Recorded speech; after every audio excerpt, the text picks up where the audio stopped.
Oh, we are live now. Oh, I nearly forgot to go live. You'll always do this. We were just having such a good chat in the green room. We literally 30 seconds, didn't we? I was like, ah.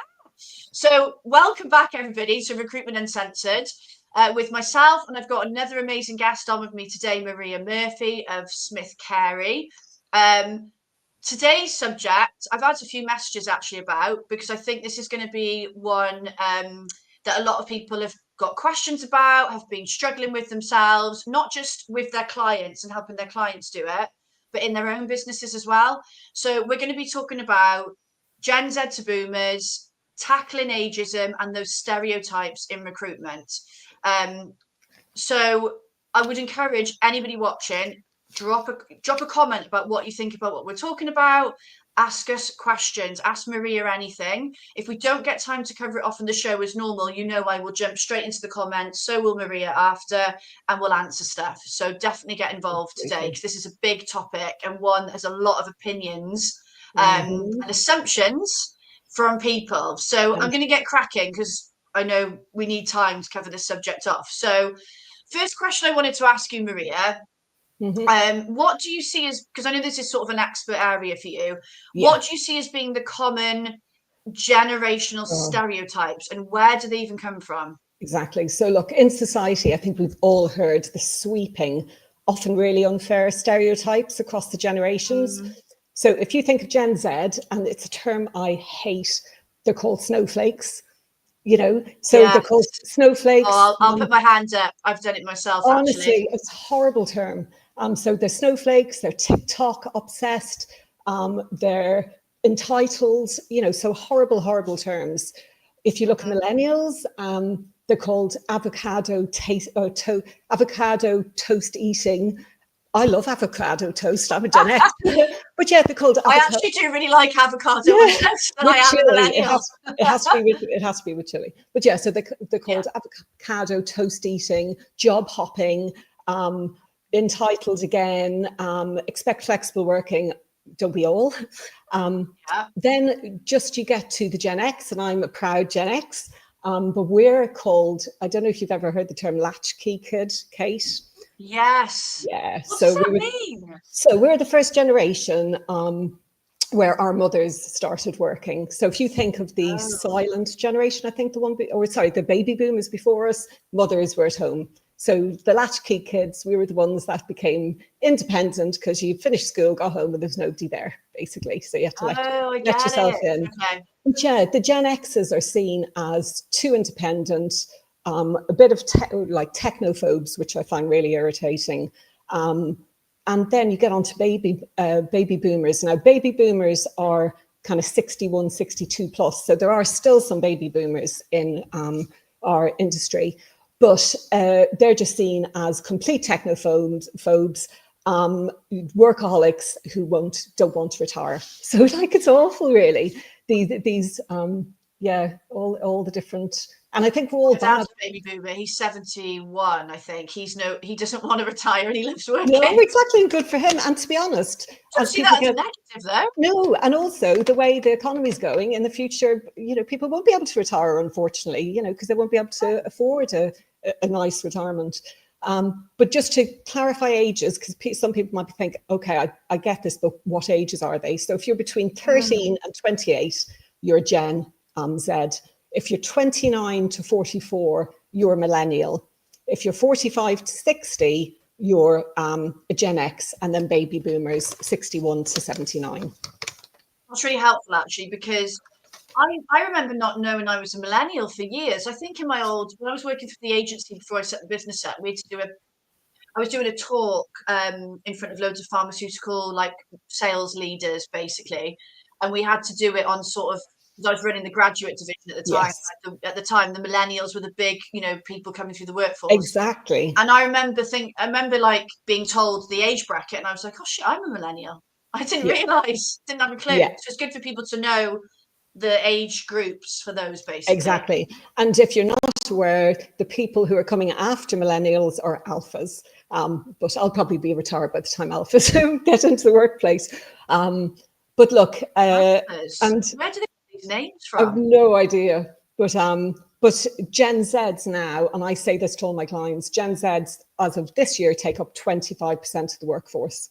So clients have to adapt because a quarter of the workforce are already Gen Zs, and also Gen Zs are the future leaders, you know, in all the different industries. So. Yeah, no, that's really helpful. Okay. Yeah, I didn't even know I was thinking this before we went live. Like, I'm a millennial, but I don't really know the common. I see the odd thing pop up on Instagram, but I didn't really know the common stereotype for my generational sort of age group. And this is I've got a couple more. I'm just going to read financially irresponsible. And that really annoys me because the amount of times I hear usually baby boomers say, you know, oh, the millennials, they'd be able to afford a house if they didn't eat out every day. And hello, you know, when we bought houses. House cost $9,000 when you were my age, love. Exactly. It's crazy, you know. So anyway, yeah, there's lots of stereotypes out there, and a lot of it, unfortunately, is driven by the media, and certain, and I do think certain social media. Yeah, social media, and newspapers as well. Sometimes the right-wing newspapers, particularly, have a go at Gen Zs, I think. So. Yeah. Okay. That was really helpful, actually. So this is one I really want to discuss with you, is the challenges that each group faces, because they're all in today's job market. So we need to understand it, don't we? To know, because it's about, like you said, it's about adapting. Exactly. So let's talk about the Gen Zs first. I think the biggest challenge the Gen Zs first is they experience anxiety, because a lot of them, if you think you're early 20s, you know, and I remember being early 20s, I was enthusiastic, I was green, I was so excited, I could add a lot to a company, but I was a bloody often, nightmare. but often they're told you don't have enough experience. So they experience anxiety looking for jobs. A lot of the Gen Xs get really frustrated because they get ghosted, you know, a term, but they apply for lots of jobs online and they never get a response. They also get frustrated because they find a lot of the recruitment processes too long and archaic. And we'll come on to that in a bit about what can clients do to, you know, really engage with Gen Zs, should I say. And they're faced with stereotypes. You know, they think they're told they're job hoppers. In my 20s, I job hopped. That's what you do in your 20s. You know, you want to progress. And I think the other thing that can be challenging for them, which is really unfair, is they're very open about mental health, which is such a good thing now. You know, when I was working in my FMCG industry, nobody spoke about mental health, and I think it's a much better place. When I was in my 20s, nobody did, and it's so much better now that people open up about it.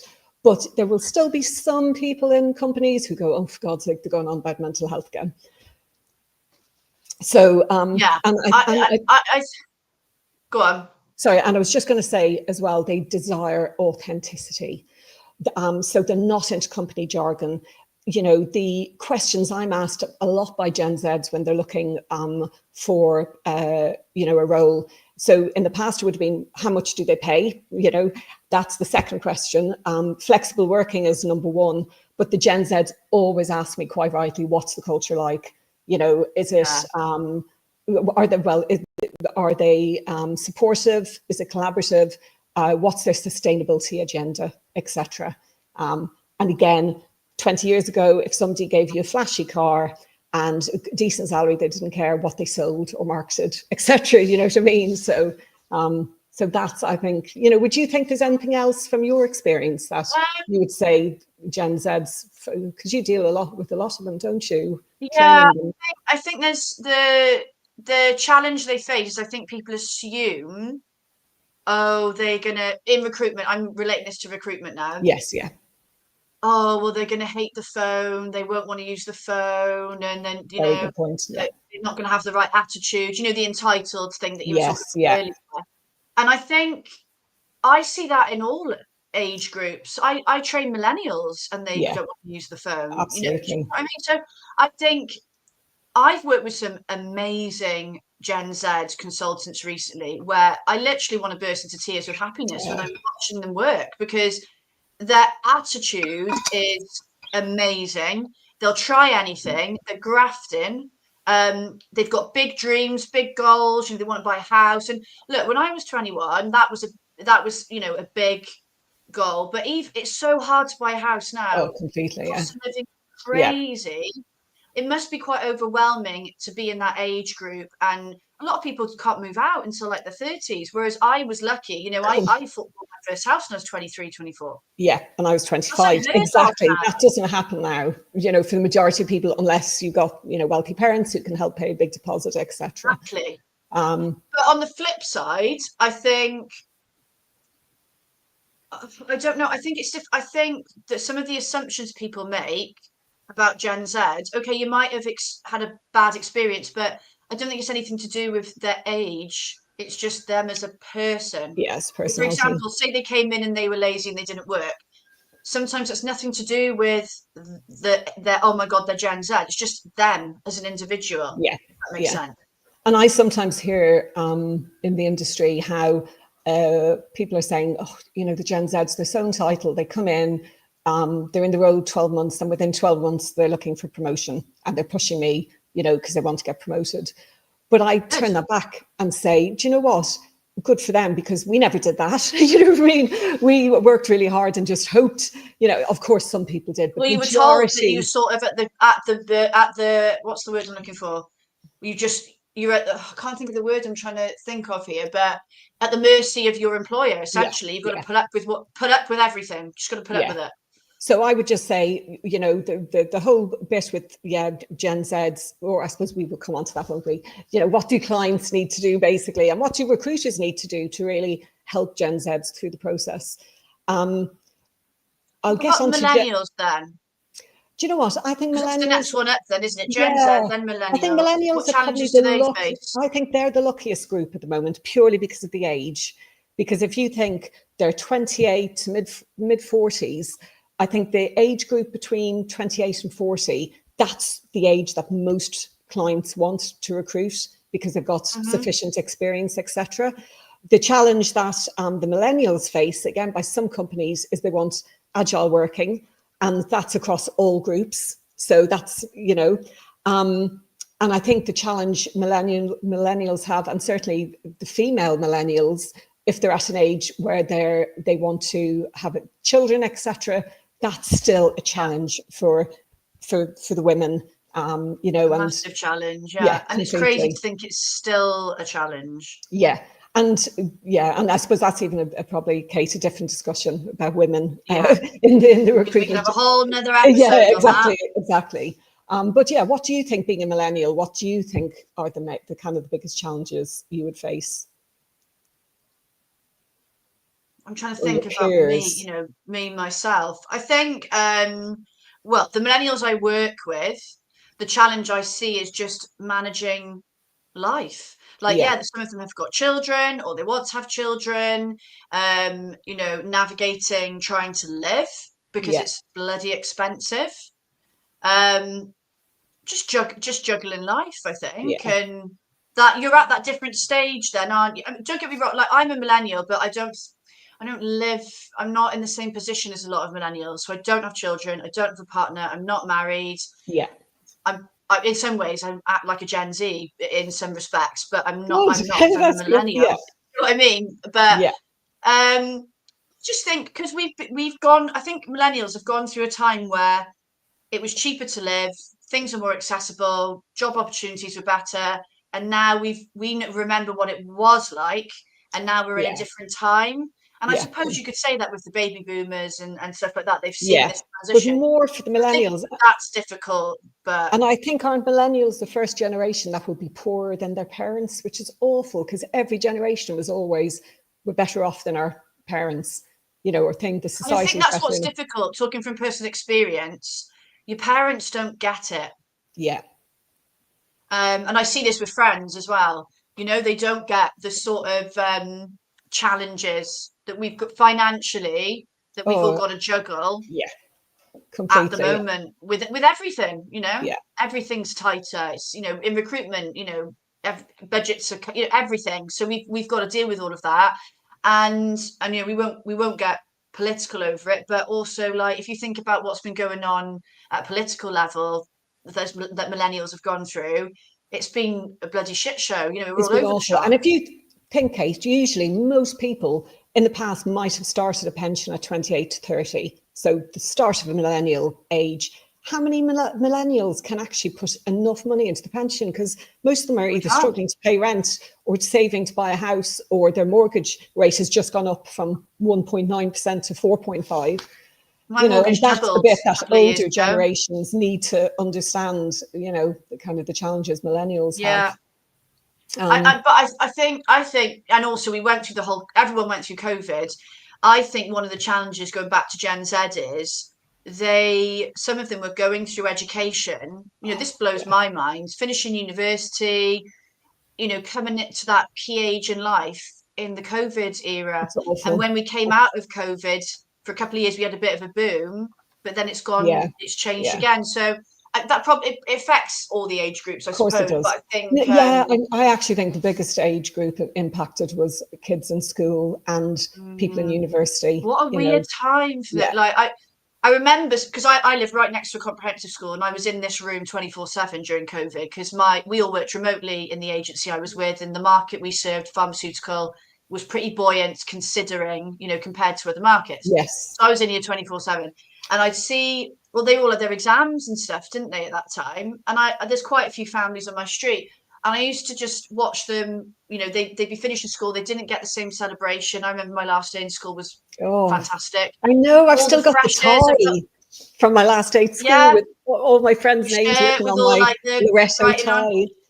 But all of them going to uni and not having a freshers week. I remember thinking, God, like that sucks. And that's like where that you build is a relationships. big time of your life. You build your confidence. So let's get on to Gen X's then, kind of the struggles they have. One of them is, and this is even at looking for jobs, would be the age-coded rejection in adverts.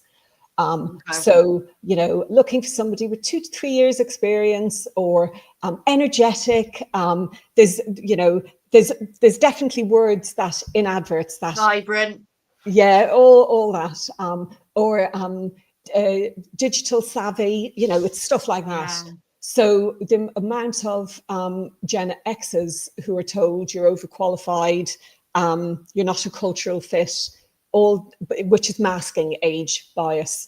And a third of over 50s in the UK have experienced ageism when looking for roles, which is awful. And I'm proud of kind of what I've done to place people over 50s, and I've placed a few over 60s into some of my companies because I think that's brilliant.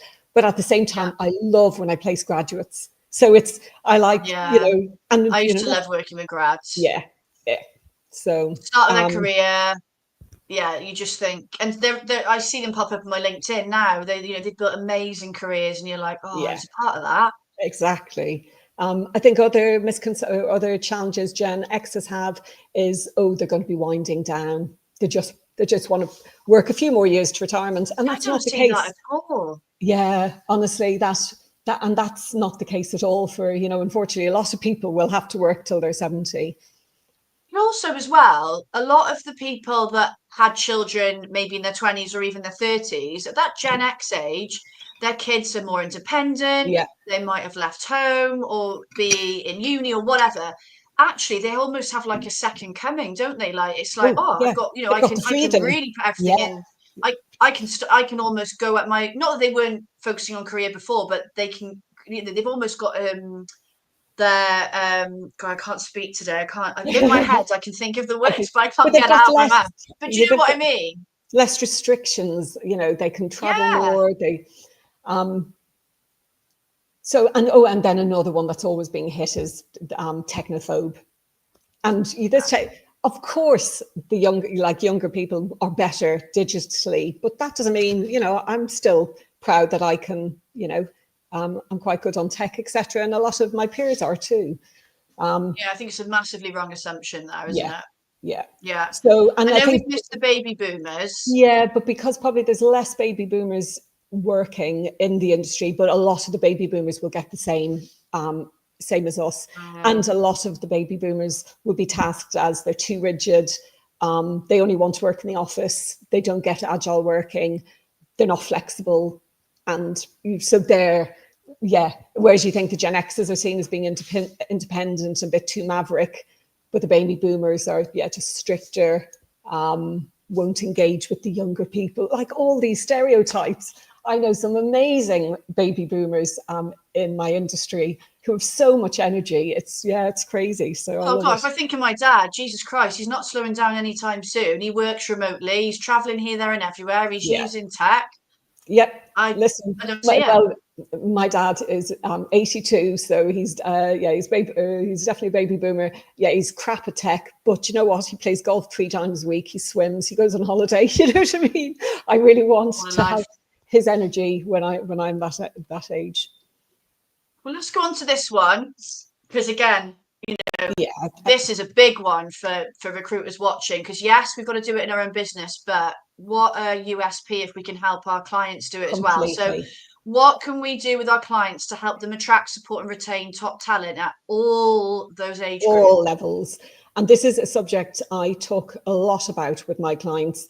So let's start with Gen Zs first. So I talk about to my clients about avoid company jargon. Gen Zs are interested in your sustainability, inclusiveness. So, when you give me a candidate pack, can you talk about the people in your business? Who's progressed? What's the background? Talk about the softer benefits. Be digital first. So again, be much more, clients need to be, and recruiters need to be much more responsive when we receive applications.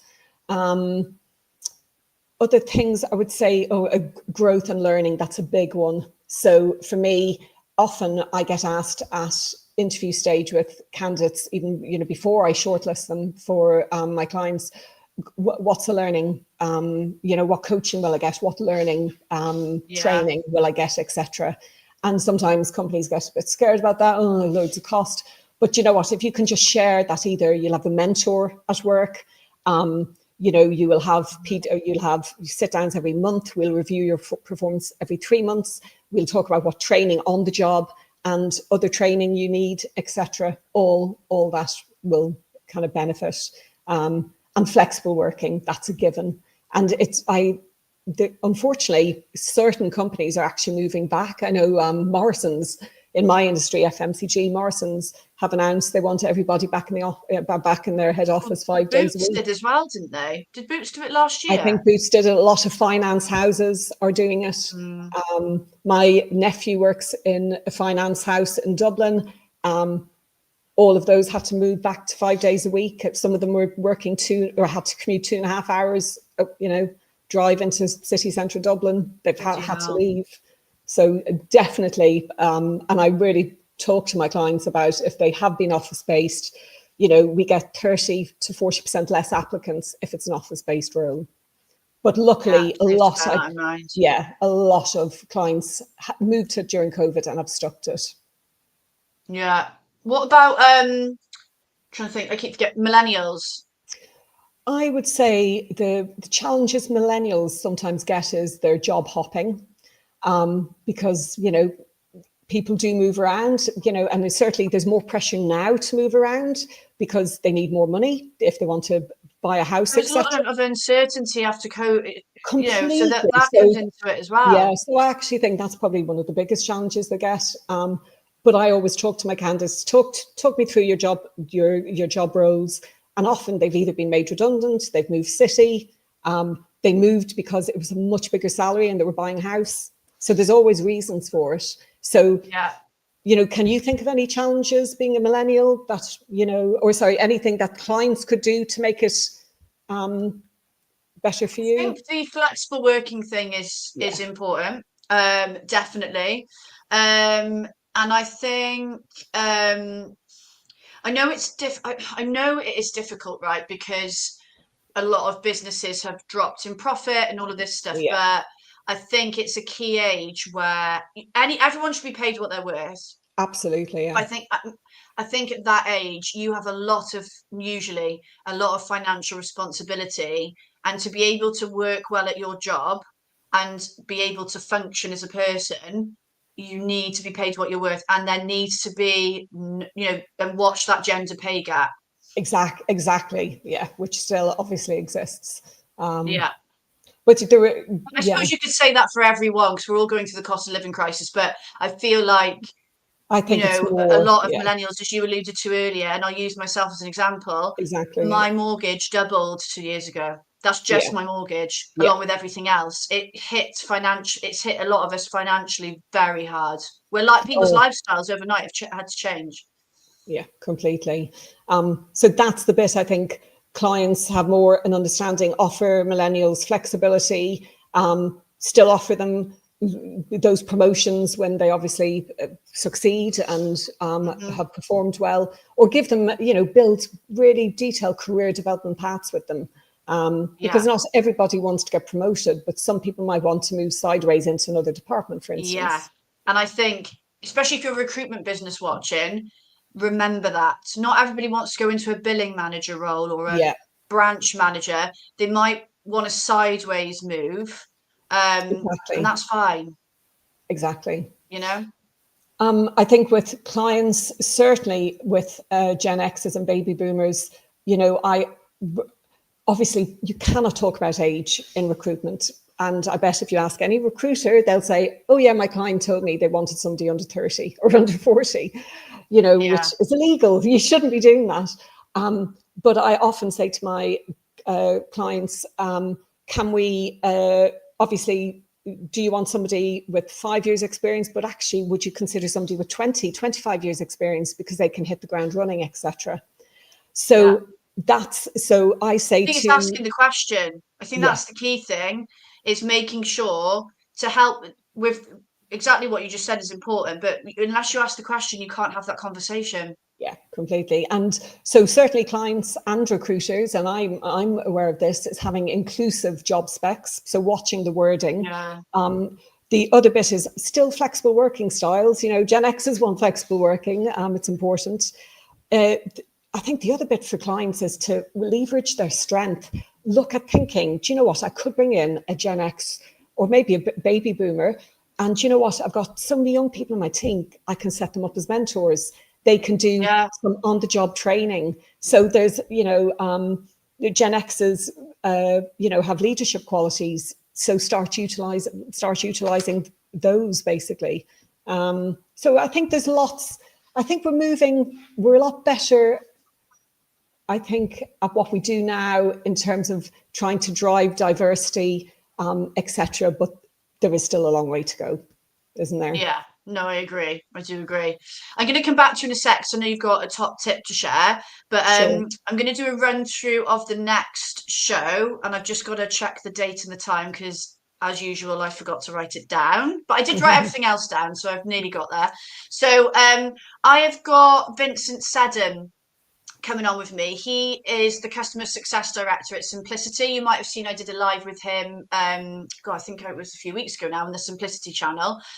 I'm really excited for this because this I know is a big thing for agencies at the moment, is protecting their growth, bringing up their profit, driving revenue.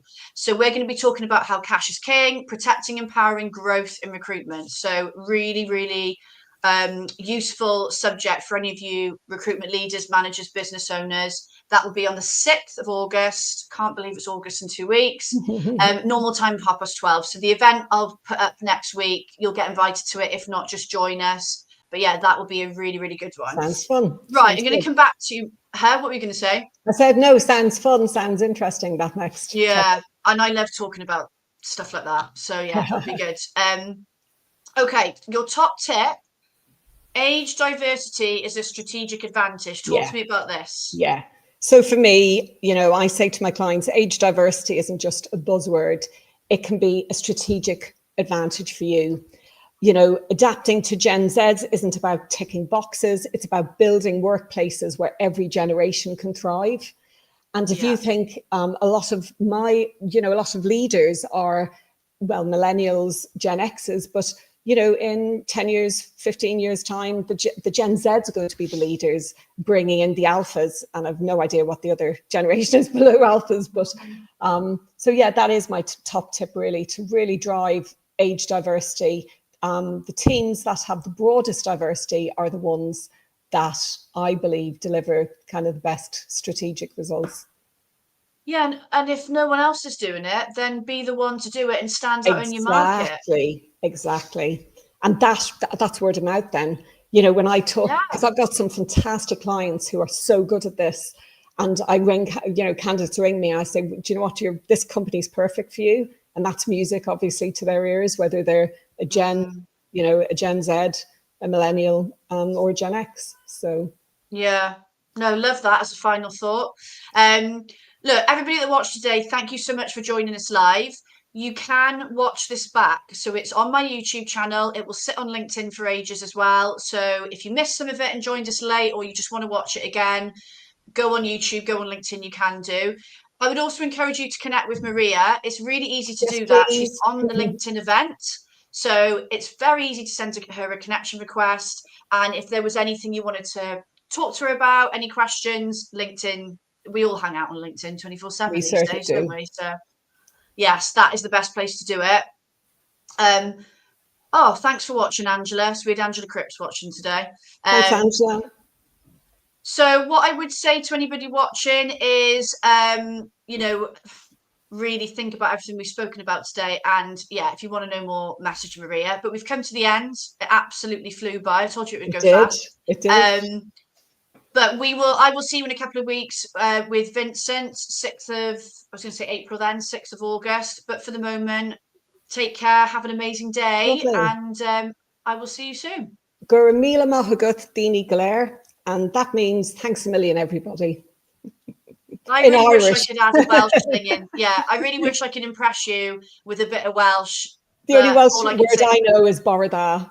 So yeah. Foil is goodbye. I'll chuck that in there, but it's nowhere near as good as what you just said. Thanks, Kate. But yeah, thanks for watching, everybody. We'll see you soon. Bye. Cheers. Bye. Bye.